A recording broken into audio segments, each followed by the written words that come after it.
What's up guys, this is Retro Collector 101 back here with another banger, and in this video we will be dissecting the Nintendo Switch OLED model. So we'll be going through this website that we have here and also the technical specs that we have over here. And basically I'll show the links to this also in the comment section below if you want to also check these out. Actually, if it's not there, you just need to search up like Nintendo Switch OLED technical specs or Nintendo Switch OLED, then just click on the website and it should all be there. Anyways, why don't we jump straight into the video. So sorry that I haven't been posting recently. I actually went on vacation to Whistler, so I didn't have so much time to post there, and all my consoles, all my computers, equipment and recording equipment was in Vancouver, so I was like, maybe I shouldn't post in Whistler. So anyways, why don't we just jump straight into this website. So here we have the information that will be released for 450 Canadian, for 350 USD. So if you want to know which one's cheaper, the USD would be cheaper because 350 USD is around $411 Canadian. Correct me if I'm wrong. I'm just doing quick maths because it's $1 USD. That is, I think, 1.26 Canadian. So yeah, it should be around 411, I think. Anyways, yeah, you can just see the details here. There's a quick video. 7-inch OLED screen. That's a big upgrade. If you don't know what an OLED screen is, it is a display that can display perfect blacks. The colors are more realistic, so you get a better feel when you're playing the game. So it's definitely something that I am quite excited to see. On the website, we'll just get into like more of the details on the specs later on.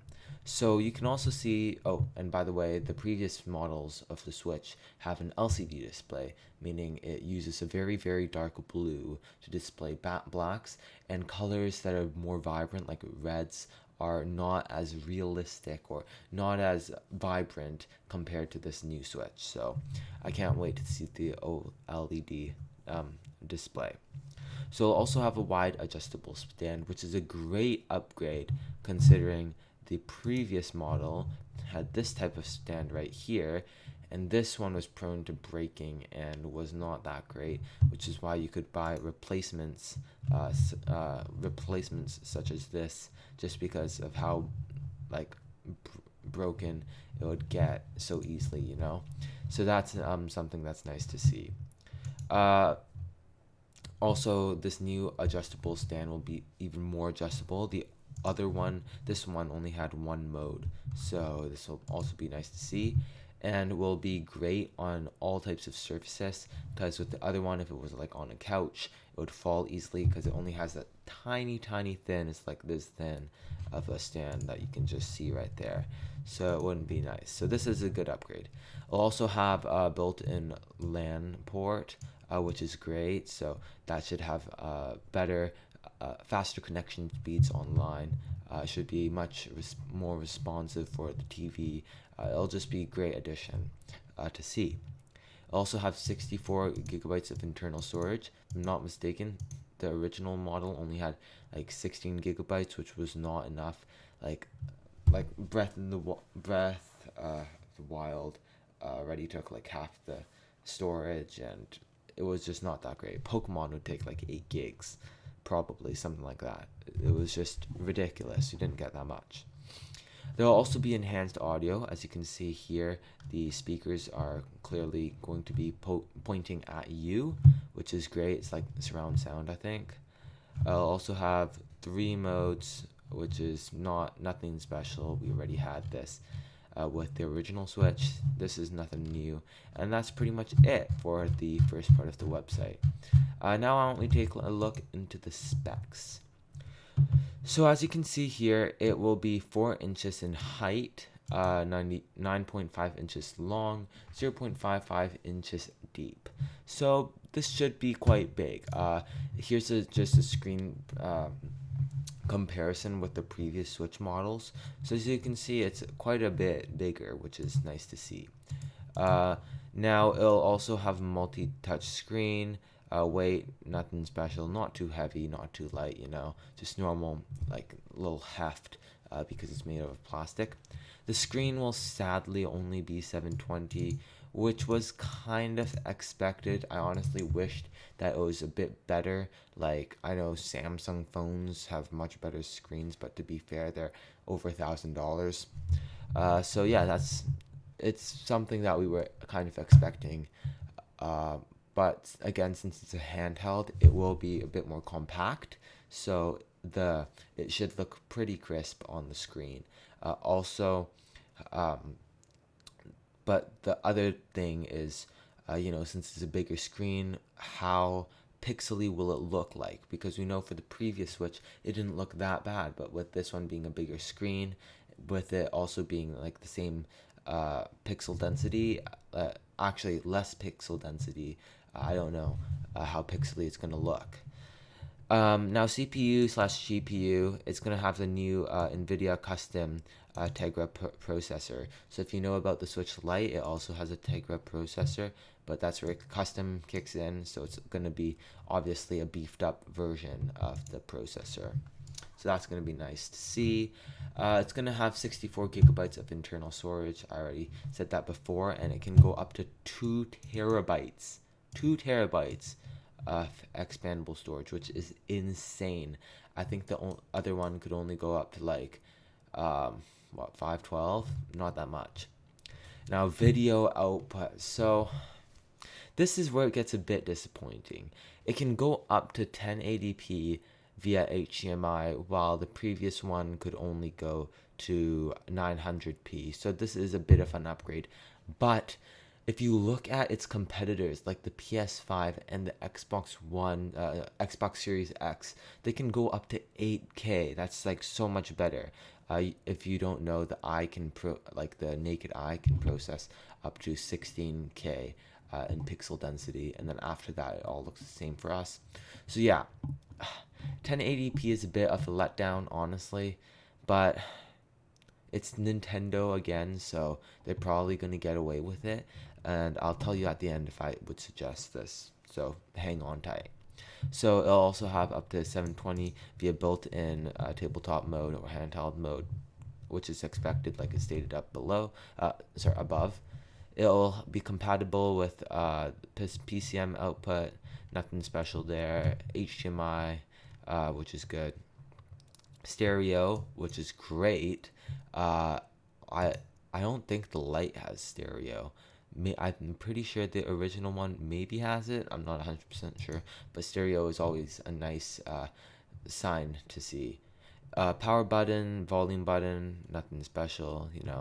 USB Type C again is practically the industry standard right now, and the original Switch and the Switch Lite already used USB-C, so nothing special there. Headphone jack, yeah. Game card slots, so it will take the normal Nintendo Switch game cards. So if you were wondering what it would take, all of the Switches that are currently out, the Switch Lite, and this new OLED model will all take the same game cards, so they'll all be processing the same games. So operating environment, nothing special there. It'll also have a lithium ion battery, which has quite a bit more milliamp hours. So if we go to the other Switch here, this normal Switch, and see, same screen. It's just that it's an LCD display. If we go here, where is it? That's the Switch Lite, right? This Switch console. Okay. So if we go, it's like 4,310 for that one. So it's the same actually. Yeah, it's the same. Now thinking about it, that's not that great considering that it is a bigger screen and it is OLED, meaning it would take more power. So they did state though that it could go from 4.5 hours to 9 hours, while the original Switch could go also the same.